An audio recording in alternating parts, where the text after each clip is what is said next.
So hi everyone, welcome to our YouTube channel. तो कैसे हो आप सब लोग।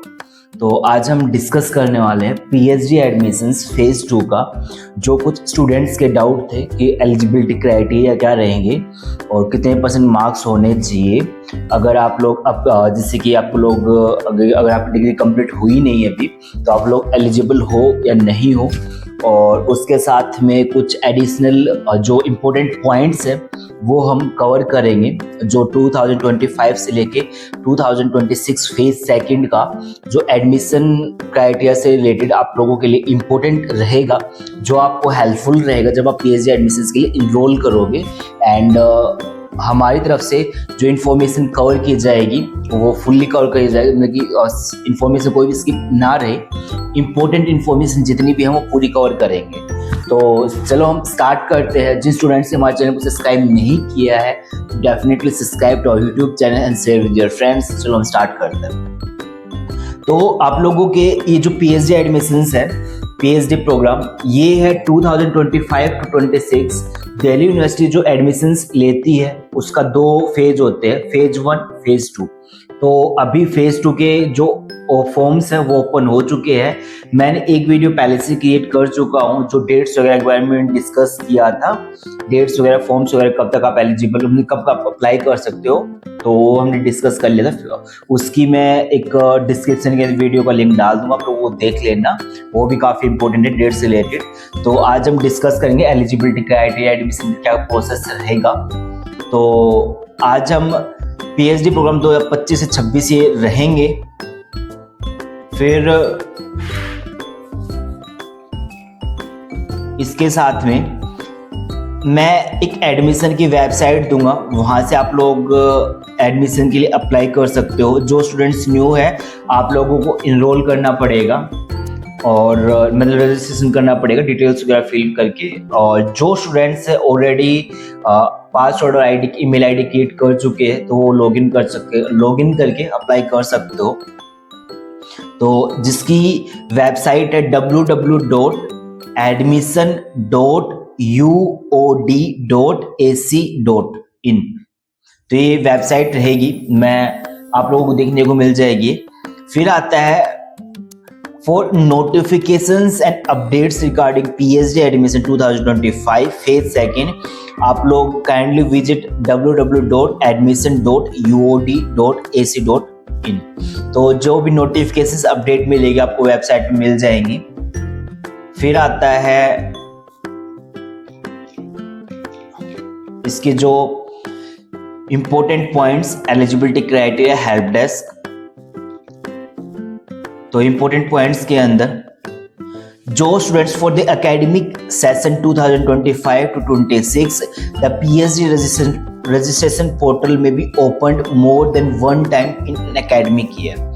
एक एकेडमिक ईयर के अंदर 2 बार रजिस्ट्रेशन पोर्टल ओपन होता है, फेज 1 और फेज 2 का।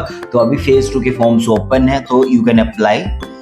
फिर interview is mandatory for all candidates. Interview will be done only in physical mode at the respective department.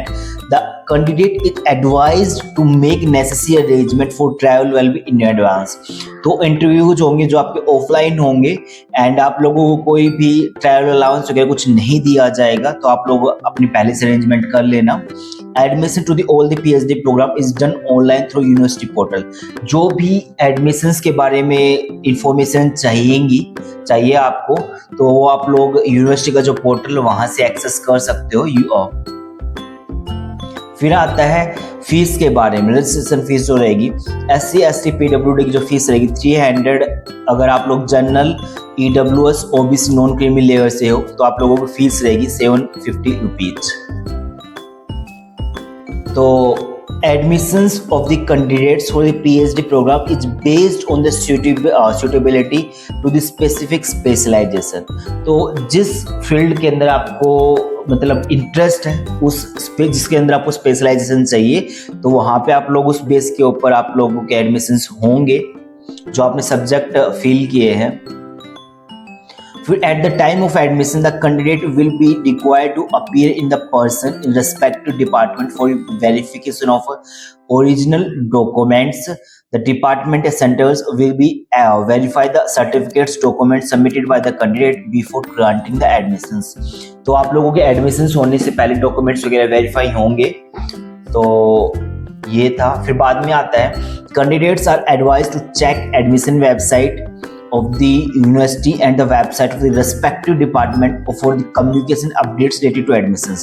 तो आपके एडमिशन से रिलेटेड जो भी इंफॉर्मेशन आएगी वो यूनिवर्सिटी की वेबसाइट पे आएगी, और university of Delhi will not responsible candidates lack of awareness. मतलब आप लोगों के जो एडमिशन से related guidelines, schedules, criteria, PhD admission के जो रूल्स है, आप यूनिवर्सिटी लाइक अज्यूम करके चल रही हो, आप लोगों को फुल इन्फॉर्मेशन है। अगर आप ज़्यादा इन्फॉर्मेशन आपको करना है तो बुलेटिन पढ़ सकते हो आप दिल्ली यूनिवर्सिटी 2025 से लेकर 26 के बीच में जो आया है एकेडमिक ईयर का। और जो भी आपकी grievances related to PhD admission, जो भी आपकी समस्या प्रॉब्लम्स है पीएचडी एडमिशंस की, तो आप अपने रिस्पेक्टिव डिपार्टमेंट से या फैकल्टी मेंबर से आप लोग कंसर्न मतलब कि लाइक सोल्व करवा सकते हो, बात कर सकते हो। और फिर आता है non compliance with the requirements for the admission including non submission of relevant documents and or non payment of fees within stipulated date and time the candidate lose his or her right to admission. तो आप लोग कुछ criteria अगर fulfil नहीं कर पाते हो, फी वगैरह पेमेंट नहीं कर पाते हो, तो आपके एडमिशन वगैरह नहीं होंगे, कैंसिल कर दिया जाएगा। Teachers and non-teaching staff who are in the service of University of Delhi may directly appear for interview। तो जो teachers and non teaching staff है दिल्ली यूनिवर्सिटी के अंदर, आप लोग टीचिंग कर रहे हो और नॉन टीचिंग स्टाफ है, आप लोग डायरेक्टली इंटरव्यू के लिए अपीयर हो सकते हो। उसके लिए एक अलग से सीट्स है, स्पेशल सीट्स रहती है। और university will not refund admission fees if paid in case of candidate which found ineligible at any stage।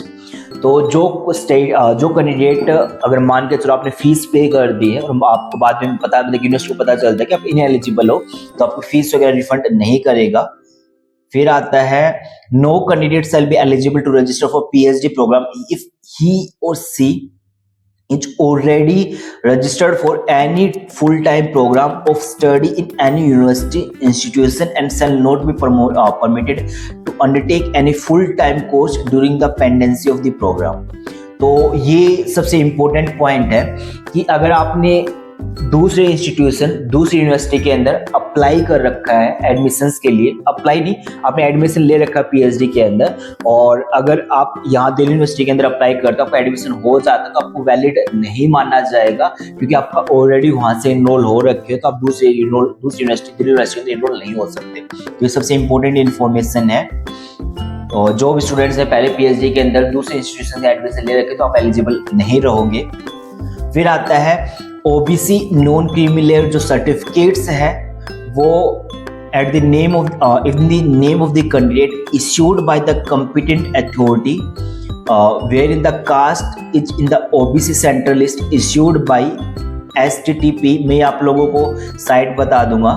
और इनकम जो देखो OBC non creamy layer certificate plus income जो सर्टिफिकेट है आपकी 31 मार्च 2025 के बाद में इश्यू हो रखी होनी चाहिए। वहीं पे EWS अगर स्टूडेंट्स है तो आप लोगों की जो इनकम सर्टिफिकेट प्लस में आप लोगों का जो कास्ट सर्टिफिकेट EWS वाला EWS में वो है जो रिजर्वेशन अंडर द कट, हाँ रिजर्वेशन सर्टिफिकेट EWS की प्लस में आप लोगों की जो इनकम सर्टिफिकेट है 31 मार्च 2025 के बाद में इश्यू कर रखी होनी चाहिए, तो वो वैलिड मानी जाएगी। SC ST OBC NCL EWS PWD certificate in the name of the candidate issued by the competent issuing authority, the name of the candidate claiming reservation under the SC ST OBC NCL PWD must match the name that appear his or her qualifying certificates। जो आप लोगों के documents के अंदर name है वही जो certificate के अंदर सेम नेम होने चाहिए, मिसमैच नहीं होना चाहिए।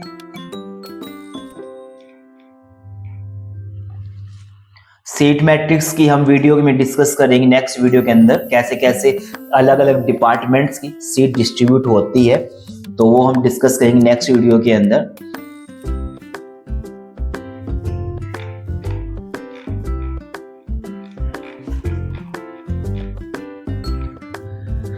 फिर आता है submission of research proposal is mandatory at the time of registration. जब आप रजिस्ट्रेशन के लिए अप्लाई कर रहे हो तो आपको रिसर्च प्रपोजल बना हुआ होना चाहिए, वो मैंडेटरी है। तो रिसर्च प्रपोजल के अंदर क्या क्या इंक्लूड करना है, एरिया ऑफ रिसर्च, आप लोगों को किस एरिया के अंदर आप लोगों को रिसर्च करनी है। Candidate should refer the indicative list provided above the under the headings. तो आप लोगों को कुछ हेडिंग्स डाल के जैसा मतलब कि area of research, major area of research in the department, फिर जो आप लोगों को डिटेल्स वगैरह आप लोगों को डालनी है। Propose title of the work, कि आप लोगों को किस एरिया के अंदर रिसर्च करनी है जिसमें आपका इंटरेस्ट है। फिर प्रपोज्ड स्टडी, फिर आता है लिटरेचर रिव्यू देना आप लोगों को। फिर ऑब्जेक्टिव ऑफ रिसर्च, रिसर्च का आप लोगों को क्या ऑब्जेक्टिव है। फिर आता है प्रपोज्ड मेथोडोलॉजी, आपको मेथोडोलॉजी प्रपोज करनी है। फिर रेफरेंसेस वगैरह आप लोग डाल सकते हो। तो ये फॉर्मेट रहेगा आप लोगों की रिसर्च प्रपोजल का। मैं इसका स्क्रीनशॉट अटैच कर दूंगा और ये जो पीडीएफ मैं रीड कर रहा हूँ आप लोगों को डिस्क्रिप्शन में आप लोगों को प्रोवाइड कर दूंगा मैं, आप लोग रीड कर लेना ये। फिर आता है interview process to be conducted by the department, जो भी आपके इंटरव्यू होंगे वो आप लोगों के डिपार्टमेंट के अंदर होंगे। इंटरव्यू रहेगा 30 मार्क्स का और जो 70% मार्क्स कंसिडर किए जाएंगे वो आपके नेट या JRF के बेस पे कंसिडर किए जाएंगे।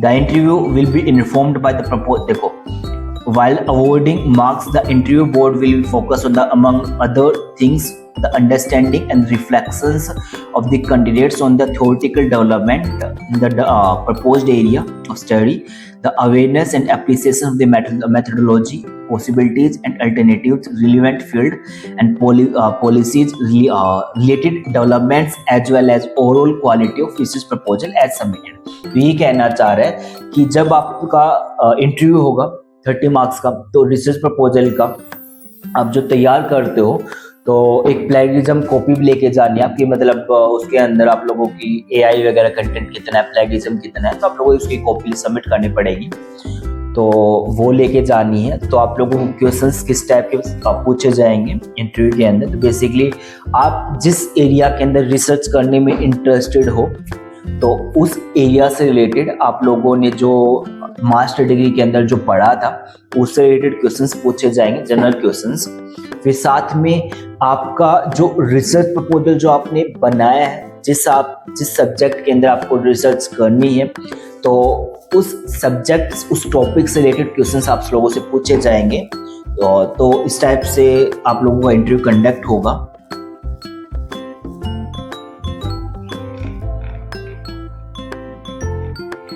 और जो स्टूडेंट्स न्यू है please subscribe to our YouTube channel. हम प्रोवाइड करते हैं आपको information related to PhD admissions and job and vacancies for assistant professor in all the universities in India and institutes. ये जो सीट मैट्रिक्स दे रखा है हर department का दे रखा है कि कितनी कितनी सीट्स है डिपार्टमेंट्स के अंदर, ये हम डिस्कस नहीं करेंगे, नेक्स्ट वीडियो के अंदर डिस्कस करेंगे कितनी कितनी सीट्स अलॉट है, क्या क्या एलिजिबिलिटी क्राइटेरिया रहेगा रेस्पेक्टिव आप लोगों को जिस डिपार्टमेंट के अंदर इंटरेस्टेड है PhD करने। तो आप लोगों को कोई भी अगर डाउट है तो एडमिशन ब्रांच गेट नंबर 4 से जाके आप लोग, एडमिशन ब्रांच है वहाँ पे गेट नंबर 4 कैंटीन के पास में, तो आप लोगों को कोई भी जनरल क्वेरीज वगैरह है तो आप लोग पूछ सकते हो। कॉन्टैक्ट नंबर मैं आपको दे रहा हूँ +91 11 27 666 073, तो आप लोग नोट कर सकते हो और आप लोग कॉल कर सकते हो 10 AM से लेके 5:30 PM तक, एक्सेप्ट सैटरडे संडे और कोई भी गवर्नमेंट हॉलीडे के अलावा आप लोग कभी कॉन्टैक्ट कर सकते हो।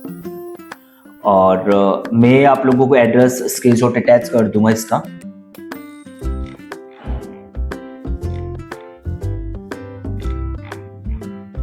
तो एक डाउट और था जो था स्टूडेंट्स एलिजिबल कौन कौन है? अगर आप लोग अपीयरिंग में हो, जैसे कि आप लोगों की मास्टर डिग्री चल रही है, या आप लोगों का जैसे कि नेट क्वालिफाई हो चुका है और आपका मास्टर डिग्री का, जिनकी एमए वगैरह, बीए वगैरह, एमए और एमकॉम वगैरह या बीएससी वगैरह, मतलब लास्ट एमएससी वगैरह 1 ईयर की लास्ट में, जैसे न्यू इकोनॉमिक पॉलिसी के अकॉर्डिंग 1 ईयर की है, या आप लोग ओल्ड स्टूडेंट्स हो तो जिनकी एमकॉम वगैरह कोई भी मास्टर डिग्री 2 साल की है, तो आप लोगों का रिजल्ट अभी आया नहीं है, तो आप you are not eligible to apply admission in Delhi university. तो आप लोगों की डिग्री कंप्लीट होनी चाहिए और रिजल्ट आ रखा होना चाहिए। तो बेसिकली जो एलिजिबिलिटी क्राइटेरिया था, तो वो था 55% मार्क्स होने चाहिए आप लोगों के मास्टर डिग्री के अंदर, और प्लस मतलब कि एक जो रिलैक्सेशन दी जाएगी 5% मार्क्स की, जो student SC, ST, OBC, non creamy layer, PWD से, EWS से है, तो आप लोगों को 5% मार्क्स की रिलैक्सेशन दे दी जाएगी। जहाँ पे आप लोगों के 55% मार्क्स है, वहाँ पे आप लोग अगर रिजर्व कैटेगरी से, तो 50% मार्क्स इनफ आप लोगों के लिए, then you can eligible to apply. और जिन स्टूडेंट्स ने candidates who have completed the MPhil program will be at least 55% marks in aggregate। तो आप जिन स्टूडेंट्स ने MPhil कंप्लीट हो रखी है, तो आप लोगों को 55% मार्क्स होने चाहिए एटलीस्ट मिनिमम में। तो आप लोगों को PhD प्रोग्राम लाइक मिनिमम है 3 साल का रहेगा, और जिसके अंदर आप लोगों का कोर्स वर्क रहेगा, और maximum duration of 6 years from the date of admission to the PhD program. Minimum 3 साल का, मैक्सिमम आप लोगों को 6 साल तक जा सकता है। आप लोगों को जो कोर्स वर्क वगैरह सबमिट करना होता है, थीसिस वगैरह, तो 6 साल का मैक्सिमम हो सकता है। तो आज ये जो इम्पोर्टेंट इन्फॉर्मेशन हमने कवर की PhD एडमिशन्स के, तो कुछ थोड़ा ओवरव्यू बता देता हूँ। अगर आप लोगों की कोई भी मास्टर डिग्री कंप्लीट नहीं हो रखी, तो you are not eligible to apply the admissions for Delhi university. Other thing, आप लोगों की जो मैंने सर्टिफिकेट्स की डेट बता दी कि कब कौन से, मतलब आप लोगों की अपडेटेड डेट होनी चाहिए 31 मार्च 2025 के बाद में बनी होनी चाहिए। जो भी सर्टिफिकेट्स आप लोग रिफ्रेश, मतलब कि नए सर्टिफिकेट्स बनवा के आप लोग अप्लाई कर सकते हो। एंड 55% मार्क्स मिनिमम होने चाहिए, और जिन स्टूडेंट्स की बीटेक वगैरह है, तो उन स्टूडेंट्स के 75% मार्क्स होने चाहिए।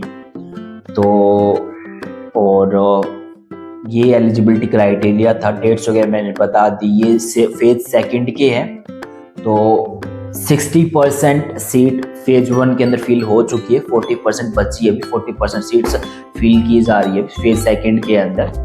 तो अगर जो भी 60% अगर फेज 1 के अंदर सीट्स नहीं फिल हुई है, तो फेज सेकंड के अंदर फिल कर दी जाएंगी। तो ये आप लोगों को मतलब कि इम्पोर्टेंट इन्फॉर्मेशन थी जो हमने ब्राउज़र पढ़ा, इम्पोर्टेंट जो पॉइंट्स रीड किए, और जो इम्पोर्टेंट थे PhD एडमिशन्स के लिए। एंड अगर इसके बाद भी आप लोगों को कोई भी डाउट रह जाता है, तो definitely you can comment your doubt in the comment box and subscribe to YouTube channel and share with your friends जिनको PhD के अंदर एडमिशन्स लेने हैं। तो आप डेफिनेटली हमारे चैनल को रिकमेंडेड कर सकते हो। एंड इसी के साथ हम वीडियो को एंड कर रहे हैं। Thank you.